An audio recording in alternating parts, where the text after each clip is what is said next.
সেই দিন সেই গ্রামে প্রচন্ড ঝড় বৃষ্টি হচ্ছিল, প্রায় ঘর থেকে বেরোতে না পারার মতো অবস্থা। আমাদের গল্পে সে ছোট টোনাটুনি সেখানেই বাস করত।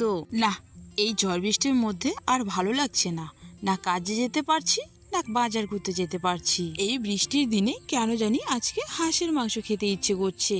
যাই যাই, বউকে ডেকে পাঠাই, তার ওই পালিত হাঁসটাকে রান্না করতে বলি। গিন্নি, ও গিন্নি, এদিকে একবার শুনে যাও তো। হ্যাঁ হ্যাঁ, আসছি, দাঁড়াও। আমার হয়েছে যত কাজ, এদিকে মিনিটাও না খেয়ে রয়েছে। যা মিনি, মাঠ থেকে কিছু ঘাস খেয়ে আয়, তাড়াতাড়ি আসবি যেন।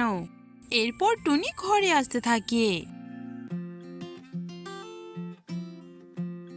বলো টোনা, কেন আমাকে ডাকছিলে এতক্ষণ?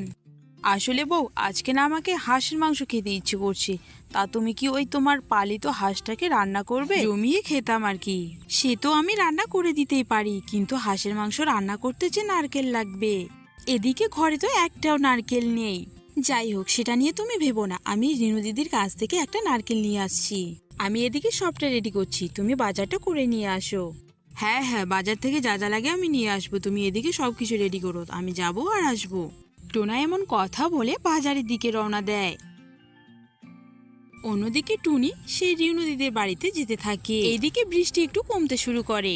আরে টুনি দিদি, তুমি একটা কেন, তুমি দুটো নিয়ে যাও, আমাদের বাড়িতে অনেক আছে, তুমি মাঝে মধ্যে এসে নিয়ে যাও, আর নিশ্চয়ই তোমাদের বাড়িতে যাব। হ্যাঁ রিনু দিদি, এসো কিন্তু।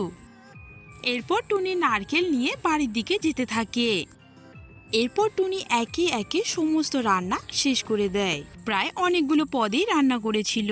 এরপর তারা তিনজনে সে হাঁসের মাংস খেতে খেতে বৃষ্টির দিনটি উপভোগ করতে থাকে। তো বন্ধুরা, আমাদের এই ছোট্ট গল্পটি তোমাদের কাছে কেমন লেগেছে তা কমেন্ট করে জানাও।